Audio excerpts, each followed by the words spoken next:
तो अब एक सवाल और जहन में आ गया तो अर्ज करता हुआ चलूं, फिर थोड़ी सी गुफ्तगू आगे बढ़ाता हूं। कुछ लोग ये भी कहते हैं कि इमाम हुसैन जंग करना नहीं चाहते थे, और अगर करने की बात होती तो इमाम हुसैन रज़ी अल्लाह तआला अन्हु अम्र इब्ने साद से ये क्यों कहते कि मेरी 3 शर्तें हैं, ये 3 शर्तें जो है वो कबूल कर लो। पहली शर्त, मैं जहां से आया हूं मुझे वहां भेज दो, या फिर मुझे यजीद के पास ले जाओ, मैं बराह रास्त उससे गुफ्तगू करूंगा, या मुझे सरहद पर जाने दो, किसी भी इस्लामी सरहद पर। अम्र इब्ने साद को यह बात पसंद तो आई, लेकिन इब्ने ज़ियाद से जब उसने कहा तो कहा नहीं, हुसैन को मोहलत न दी जाए। तो इस चीज को लेकर के लोग कहते हैं कि आप कहते हो कि इमाम हुसैन रज़ी अल्लाह तआला अन्हु इस्लाम बचाने के लिए गए थे, तो फिर ये जाने की बात क्यों कर रहे हैं? नादानो, तुम शरीयत जानते हो तो बोलोगे ना।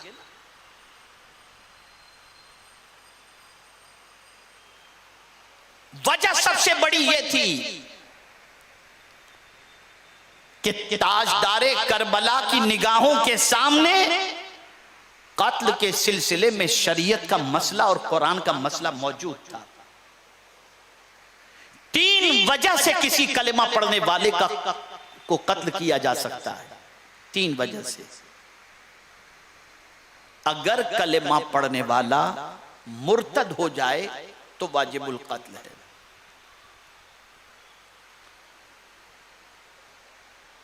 दूसरा, अगर ज़िना करता है तो संसार किया जाए। और तीसरा,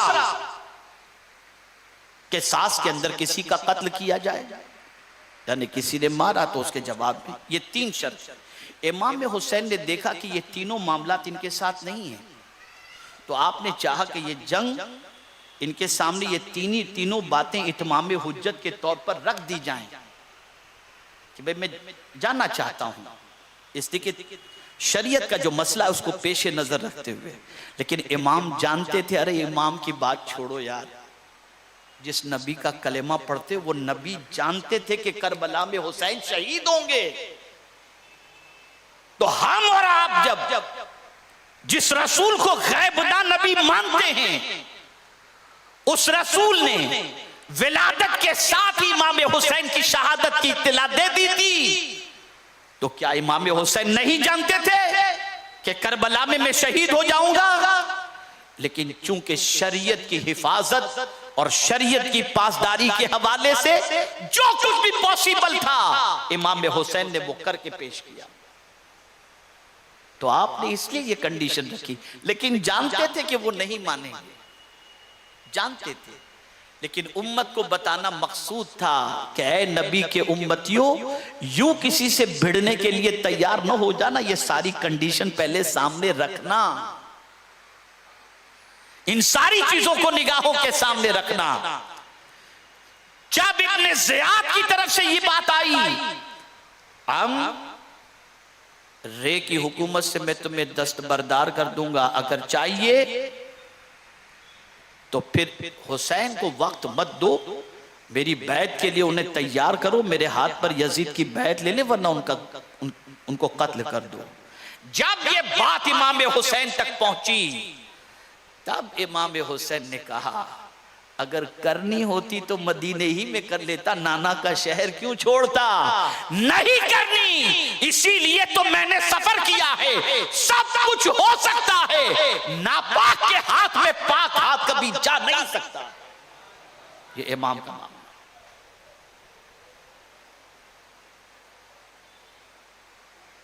और फिर मैं जब आ रहा था तो मैंने हजरत अल्लामा जामी रजा अजहरी साहब की गुफ्तगू इंडिविजुअल कुर्बानी के बारे में, कि सब मिलकर नहीं जंग में उतरे, यके बाद दिगरे उतारे गए। लेकिन यहां एक और बात मैं आपके सामने अर्ज करूं, ये एक एक करके ही सही जामे शहादत तो सबने नोश किया, तो दूसरे एंगल से देखें तो एक इज्तिमाई कुर्बानी तो है, दूसरे एंगल से देखें तो ये इज्तिमाई कुर्बानी तो है ही। बच्चा भी शहीद, भाई भी शहीद, चचाजाद भी शहीद, भांजे भी शहीद, भतीजे भी शहीद, एक तरफ से ये एक इज्तिमाई कुर्बानी। वरना सबको घर पर छोड़ करके इमाम हुसैन फरमाते मैं पहले पहुंच जाऊं, देख लूं, और जंग का मामला हुआ तो इमाम हुसैन ने फरमाया भी कि जिनको जाना हो जा सकते हैं, लेकिन कहां से वो जाते? जिस हुसैन ने दीन पिलाया हो, नाना की शरीयत पिलाई हो, अल्लाह और उसके रसूल की मोहब्बत पिलाई हो, मोहब्बत इस्लाम पिलाई हो, और वफादारी का ऐसा दर्स दिया हो जिसकी कोई इंतहा नहीं, तो वो इमाम हुसैन को छोड़कर जाते कैसे? लेकिन मैं आपको बताऊं, मेरे जहन में एक बात आती है, ये कंप्लीट पूरे कबीले की कुर्बानी, बनी हाशिम के कमोबेश 20 और बाद रिवायतों के एतबार से 21, बाद रिवायतों के एतबार से आवान और अंसार वगैरह मिलाकर 31 के करीब करीब कमोबेश लोगों ने जामे शहादत नोश फरमाया। अब मैं आपको बताऊं, करबला में इमाम हुसैन थोड़ा सा हजरत अली अकबर को गुस्सा कर देते, बेटा बैठ जाओ, अम्मी को देखना है, बहन को देखना है, भाई को देखना है, इन सब को तुमको देखना है, इनका मामला मेरे साथ है, मुझे जाने दो। लेकिन नहीं, अपने हाथों से अली अकबर को तैयार करते हैं। खुदा की कसम, तारीख में ऐसा बाप कहां मिलेगा जो इस्लाम को बचाने के लिए अपने जवान साल बेटे को कुर्बान करने के लिए तैयार हो रहा हो। मैं समझाऊं, ये इंडिविजुअल नहीं, इनफरादी नहीं, ये इज्तिमाई कुर्बानी का तस्वुर कहां से मिला? एक एक करके सबको कुर्बानी का जज्बा कहां से मिला? तो मैं जब देखता हूं कुरान के अंदर तो मेरी अक्ल दंग रह जाती है। हुजूर सल्लल्लाहु अलैहि वसल्लम की इस आल ने जब भी कुर्बानी के सिलसिले में कोशिश की तो इज्तिमाई कुर्बानी। मैं आपको कुरान की रोशनी में समझाऊं, वाक़यात शहादत तो आप सुनते हैं, लेकिन असरार शहादत जो है उसे भी समझो, ताकि कुछ आपकी खोपड़ी खुले। आप जरा देखें, हसनैन करीमैन बीमार हुए, रोजे रखे गए, तो ऐसा नहीं कि बेटे को रोटी देकर इफ्तार कर लिया गया, शौहर को रोटी देकर इफ्तार कर लिया गया, नहीं, सबको पानी पिलाया गया, और पानी से सबको इफ्तार और कुर्बानी सब ने दी, सबने अपनी रोटियां मांगने वाले को अता कर दी। यह इज्तिमाई कुर्बानी 3 दिनों तक रही। कहीं भी कुर्बानी के अंदर इंडिविजुअल मामला नहीं आता, सबकी रोटियां मांगने वाले को दी जाती हैं। इसी तरीके से आप देखें, जब पादरियों ने, जब उनको मुबाहले का चैलेंज किया गया, उस वक्त हुजूर तन्हा नहीं जाते, कहते अब बनाओ ना व बनाओ व निसाना व निसाओ व अनफुसना व अनफुसकुम, मेरे बेटे, मेरी औरतें और मैं खुद। वहां भी इंडिविजुअल बात नहीं हो रही, वहां भी इज्तिमाई बात हो रही है। इमाम ने देखा था कि नाना जब भी कुर्बानी की बात करते हैं तो इंडिविजुअल नहीं करते, खानदान की इज्तिमाई कुर्बानी की बात करते हैं। तो मैं भी आज तन्हा अल्लाह की राह में जान नहीं दूंगा, मेरा बेटा भी देगा, मेरा लख्ते जिगर भी इस राह के अंदर जान कुर्बान करेगा। ये एक तसव्वुर है कुरानी रोशनी में, ये एक फिक्र है इमाम हुसैन रज़ी अल्लाह तआला अन्हु की।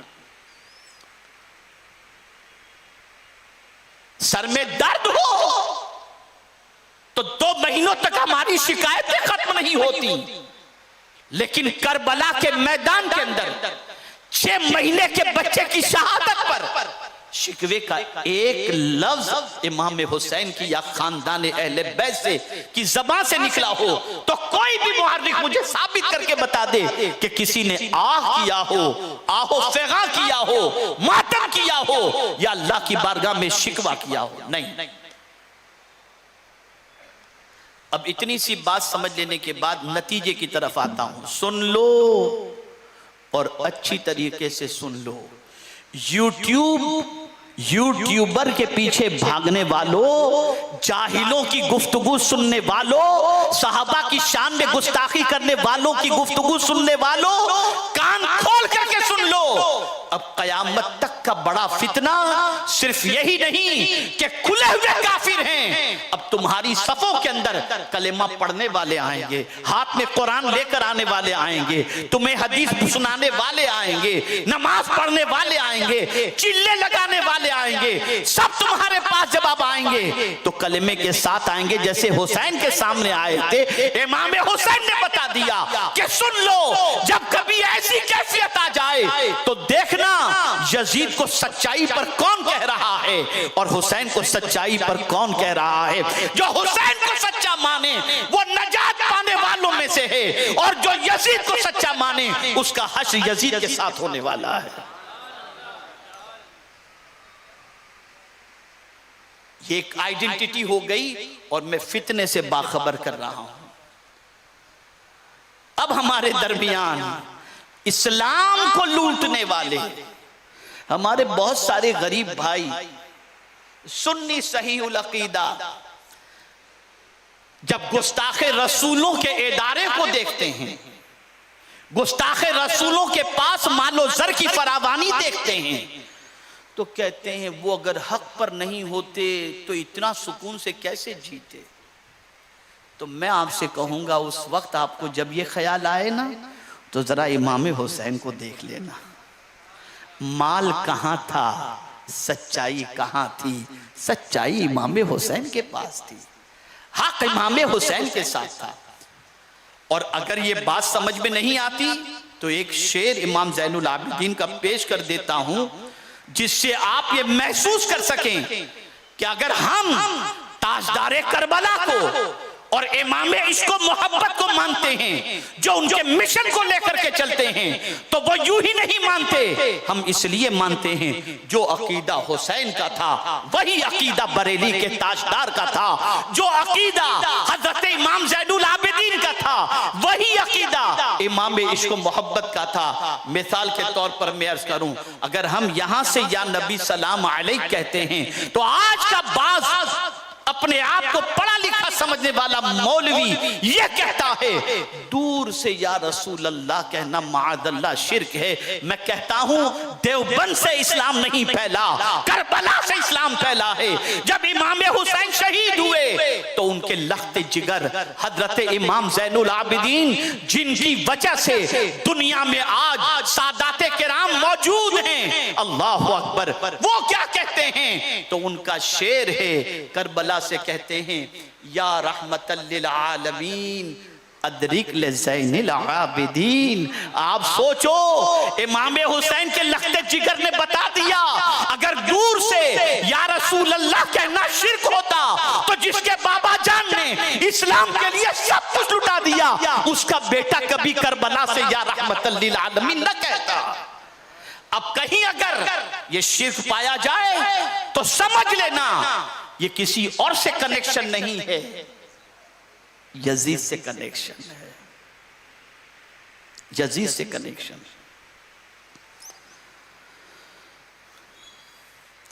अब इतनी सी बात समझ संभल कर रहना। आला हजरत कहते हैं सूना जंगल रात अंधेरी छाई बदली काली है, सोने वाले जागते रहियो चोरों की रखवाली है। भेष बदल बदल कर आते हैं, दुनियावी तालीम याफ्ता बन करके आते हैं, इल्मी और किताबी बात अपने आप को कहने वाले बनकर आते हैं, और आदमी पागल की तरफ पीछे भागता है, फॉलोअर बन जाता है, हुलिया बदल देता है, सोच बदल देता है, अपनी आप की इस्लाह भी करें और इस्तिकामत फिद्दीन का मुजाहिरा भी करें। अब आइए मैं आपको समझाऊं। मैंने गुज़िश्ता जुम्मा तकरीर के अंदर कहा था कि इमाम हुसैन रज़ी अल्लाह तआला अन्हु ने करबला के अंदर हाथ उठाकर क्यों दुआ नहीं की, मौला ये मुसीबत टाल दे। जब पानी बंद किया गया तो इमाम हुसैन ने क्यों दुआ नहीं की, ए अल्लाह नहरे फुरात से इनके पहरे को हटा दे, मुझे पानी चाहिए। अरे जब गरीब नवाज प्याले में पूरा अना सागर कर लें तो फिर इमाम हुसैन के लिए कौन सी मुश्किल बात है। क्यों नहीं दिखाया? मियां कुरान पढ़ो, कुरान। बस एक जुमले में समझा दूं, एक जुमले में।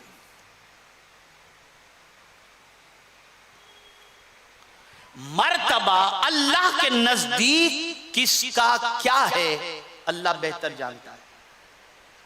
वली का मर्तबा, नबी का मर्तबा, सिद्दीक का मर्तबा, शहीद का मर्तबा, सालिहीन का मर्तबा अल्लाह के नजदीक क्या है अल्लाह बेहतर जानता है। बोलिए जानता है कि नहीं जानता? जानता है। करामत कब दिखाई जाती है? करामत बंदे के मुतालिबे पर दिखाई जाती है या हक को बताने के लिए, साबित करने के लिए दिखाई जाती है। मौजज़ा भी जब कोई तलब करे तब दिखाया जाता है, जैसे कि सरकार सल्लल्लाहु अलैहि वसल्लम के सिलसिले में आप जानते हैं कि अगर चांद के 2 टुकड़े कर दें, डूबे हुए सूरज को पलटाने का तो हुजूर सल्लल्लाहु अलैहि वसल्लम ने मौला अली के लिए किया ही था। दरख्त को बुलाना, कंकरी को कलमा पढ़ाना, ये लोगों के कहने पर हुजूर ने ये सारी चीजें दिखाई। अब एक सवाल पूछता हूं, ये भी करेक्शन के लिए है, जिंदगी भर याद रखना, करामत अफजल है या इस्तिकामत? इस्तिकामत कहते हैं दीन पर डटे रहना, अल्लाह के हुक्म पर जमे रहना, सारी ताकतें मिल करके भी तुम्हें अल्लाह के हुक्म से हटाना चाहें, तुम जान दे दो अल्लाह के हुक्म के खिलाफ करने के लिए तैयार हो, इसे कहते हैं इस्तिकामत। जम जाने। मैं पढ़ रहा था तफसीर याकूब चरखी, उसमें सूरह फातिहा की तफसीर, इत्तेफाक से मुझे जिस आयत पर बोलना था मुझे उसकी तफसीर देखनी थी और कई जमाने से मेरे आईपैड के अंदर डाउनलोड थी ये तफसीर, तो मैंने सोचा जरा इस तफसीर को खोल कर देखें कि इसमें क्या है। तो फहरिस्त देख रहा था तो सूरह फातिहा की फहरिस्त के अंदर ये चीज आई कि इस्तिकामत न के करामत। मैंने कहा इसमें कोई चीज होनी चाहिए। मैं सफ़े पर गया तो इहदिन सिरातल मुस्तकीम की तफसीर के अंदर वहां पर हजरत जुनैद बगदादी का कौल मिला। सुनो,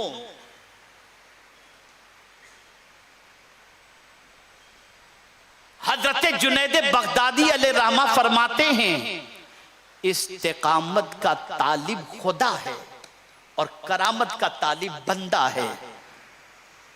और हुजूर सल्लल्लाहु अलैहि वसल्लम को भी रब ने फरमाया फस्तकीम कमा उमिरता, जिस तरीके का मेरे महबूब आपको हुक्म मिला उस पर साबित कदम रहो।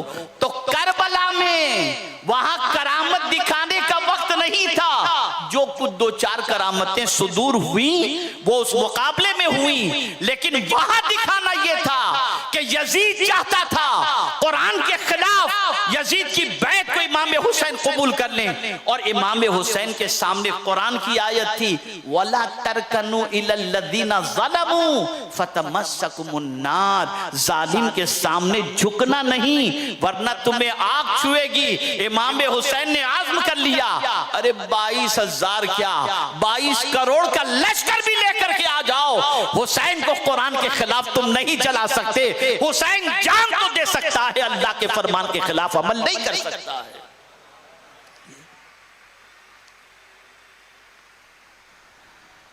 ऐ रसूल गिरामी वक़ार सल्लल्लाहु अलैहि वसल्लम के दीवान, अब आइए दूसरी तरफ चलते हैं।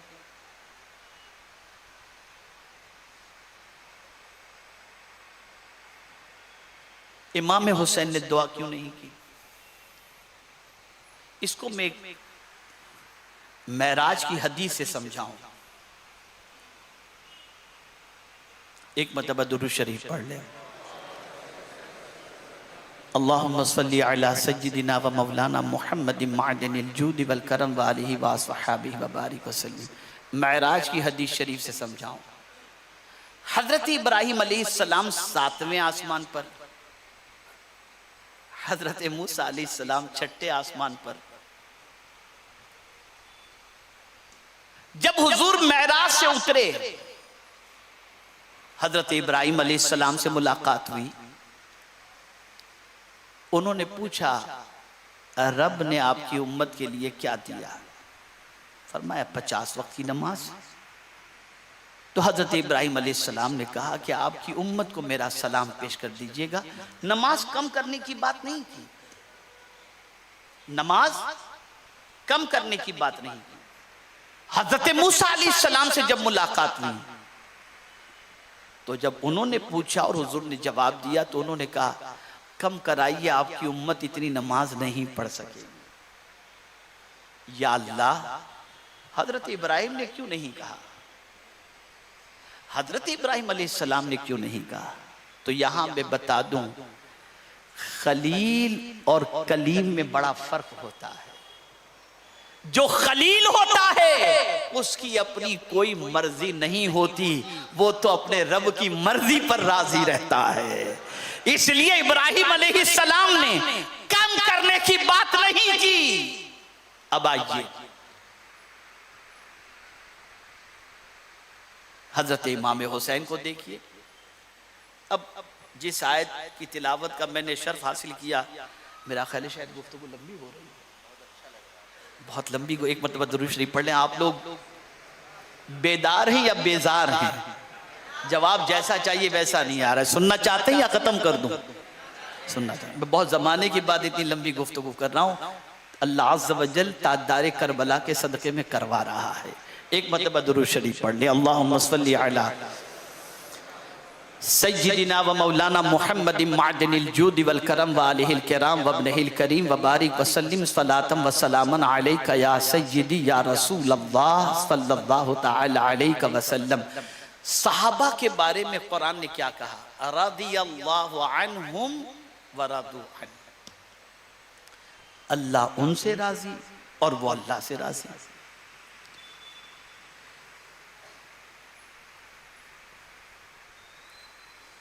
एक बैत के हवाले से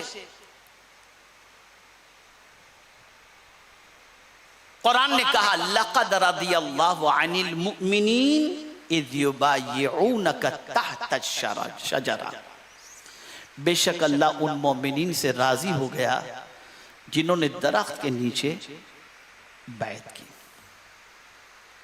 वहां भी रदियल्लाह। एक बात अच्छी तरीके से याद रखें, बहुत अहम बात अर्ज कर रहा हूं।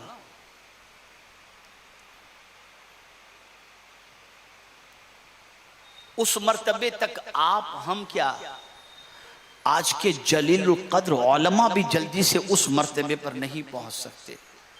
और उस सिफत से मुत्तसिफ होना ये बहुत बहुत बड़े जिगर और गुर्दे की ताकत है। इसके अलावा कोई जल्दी से राजी मतलब इस मनसब पर फाइज नहीं हो सकता। और वो मनसब कौन सा है? रदा बिल क़ज़ा। इसका मतलब क्या होता है? अल्लाह ने हमारे बारे में जो भी फैसला किया हम उससे राजी हैं। राजी हम? अरे 1 मिनट में पसीना आ जाएगा, नहीं है राजी हम। अब यहां मैं आपको समझाऊं। हजरत मूसा कलीमुल्लाह अलैहि सलातु व तस्लीम ने अल्लाह की बारगाह में अर्ज किया, मौला मैं कौन सा अमल करूं जिससे तू राजी हो जा? तवज्जो चाहूंगा, कौन कह रहा है? हजरत मूसा अलैहिस्सलाम। मैं कौन सा अमल करूं जिससे तू राजी हो जाए? तो रब ने फरमाया, मूसा तुम्हारे बस की बात नहीं। गशी खाकर गिर गए, बेहोश हो गए, रोने लगे। होश में आए तो अर्ज करते, मौला बता देना। तो फरमाया, मूसा जो मेरी कज़ा पर राजी हो, दर हकीकत वही मेरी रजा है। क्या मतलब? मतलब ये है पानी मिले तो भी राजी, और पत्थर मिले तो भी राजी, खाना मिले तो भी राजी और खाना न मिले तो भी राजी, नेमत मिले तो भी राजी और मुसीबत मिले तो भी राजी। मैं इसको एक वाक़े के जरिए समझाऊंगा तो आप समझेंगे। हजरत राबिया अदविया रज़ी अल्लाह तआला अन्हा ने एक नौजवान को देखा, सर पे पट्टी बांध के घूम रहा है, कोई ऑपरेशन नहीं हुआ था, बस ऐसे पट्टी दर्द हो रहा था, बांध के घूम रहा है। हजरत राबिया रज़ी अल्लाह तआला अन्हा ने फरमाया, किस बात की पट्टी बांध के घूम रहे हो, क्या हुआ? माई आज सर में बहुत दर्द है, शदीद दर्द है। तो इरशाद फरमाती हैं, ये दर्द कब से है तुम्हें? कि बस आज ही शुरू हुआ है, बर्दाश्त नहीं होता। कहा इससे पहले? कहा कभी नहीं। अब जुमला सुनो, इरशाद फरमाती है, पट्टी भी इससे पहले कभी बांधी थी तुमने? तो कहा नहीं। कहा नादान, एक दिन अल्लाह ने सर में दर्द दिया तो शिकायत की पट्टी बांधकर पूरी दुनिया को बता रहा है, और इतने दिनों तक अल्लाह ने राहत दी, कभी शुक्र की पट्टी भी बांधकर निकला? कभी शुक्र की भी पट्टी बांधकर निकला? हजरत धंधा बहुत मंदा। अरे जब बहुत आता था तब क्या पोजीशन थी? एक दिन की तकलीफ हो, हल्की सी तकलीफ हो, तो जब तक के पूरी दुनिया के अंदर इसके बारे में इत्तला न पहुंच जाए, हमें इत्मीनान है। हम अल्लाह की शिकायत उठते बैठते करते हैं, यार पता नहीं हमारे साथ ये हो रहा है, यार पता नहीं हमारे साथ ये हो रहा है, यार पता नहीं क्यों सारी मुसीबतें। हमारी जिंदगी शिकायत से खाली है ही नहीं।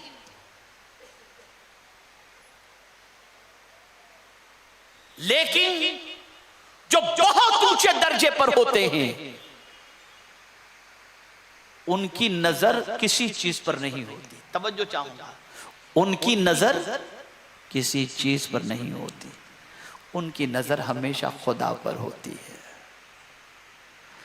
वो सिर्फ ये देखते हैं कि देने वाला कौन है, देने वाला कौन है? अल्लाह है ना। वो इतना मेहरबान है, रहमानो रहीम है कि उससे ज्यादा कोई हम पर मेहरबानी करने वाला है ही नहीं। तो फिर क्या होता है? जो मिले मौला तू जिसमें राजी, हम भी उसी में राजी।